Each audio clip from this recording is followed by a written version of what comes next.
시청자 여러분 안녕하세요. 박굴소TV입니다. 윤이 방미를 한 지가 이틀째가 되는 날입니다. 미국 워싱턴 포스트와의 인터뷰에서 문제의 발언을 하고도 국민의힘의 어이없는 쉴드치기가 거짓으로 판명이 나서 망신을 당했습니다.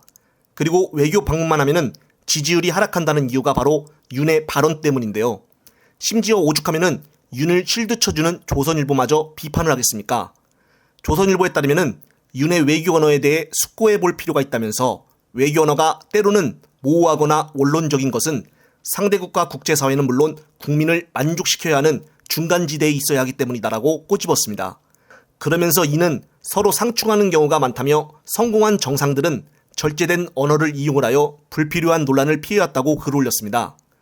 그러면서 조선일보는 대통령에게 중요한 것은 바로 무슨 말을 하느냐보다 국민과 상대 국가가 어떻게 받아들이냐는 것을 상기할 필요가 있다고 강조를 했는데요.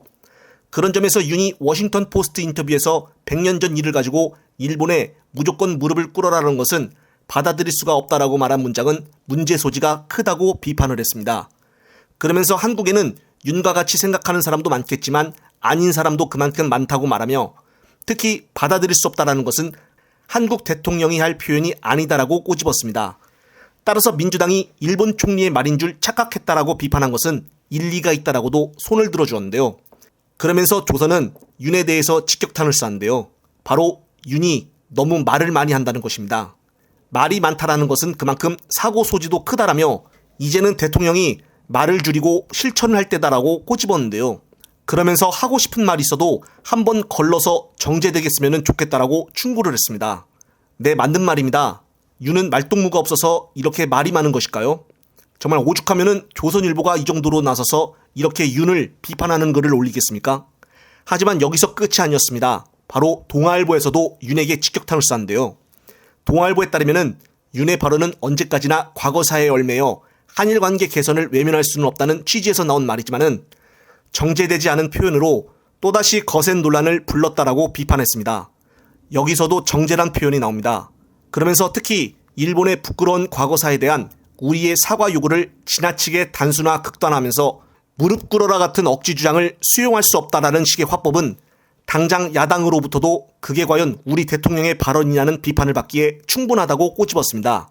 그러면서 동아는 국내 언론은 건너뛰면서 외신 인터뷰에 긴 시간을 할애하는 윤의 협회한 소통 방식도 그렇지만 한일 관계 개선을 압박해온 미국을 향해서 일본에 대한 영향력 행사를 주문하기는커녕 국내 갈등만 주목하게 만든 것은 현명하지가 못했다며 그간 해외 순방 등 외교 무대에서 각종 실언 논란이 벌어진 데는 매사를 정치적으로 바라보며 외교 현장에까지 그런 시각을 투영한 대통령의 인식과 태도에 있었다라고 꼬집었습니다. 따라서 외교적 언행만큼은 무겁고도 무거워야 한다고 비판을 했는데요. 사실 이렇게 윤의 발언이나 행동을 조선이나 동아에서 동시에 같이 때리는 경우는 흔치가 않았습니다. 그만큼 이번 방미에 앞서 윤의 발언은 정말 큰 실수를 했다는 것인데요. 하지만 중요한 것은 이렇게 주위에서 비판을 하면은 귀를 기울일 줄 좀 알아야 하는데 그렇지가 않다는 것입니다. 그러니까 밖에만 나가면은 우리 국민들이 불안에 떠는 거 아니겠습니까? 참 안타까운 상황입니다. 영상을 보신 구독자님들은 어떤 생각이 드시나요? 이번 영상은 여기까지입니다. 영상이 유익하셨다면 널리 공유되게끔 구독과 좋아요 꼭 눌러주십시오. 다음 영상 제작 시에 큰 힘이 됩니다. 시청자 여러분, 시청해 주셔서 감사합니다.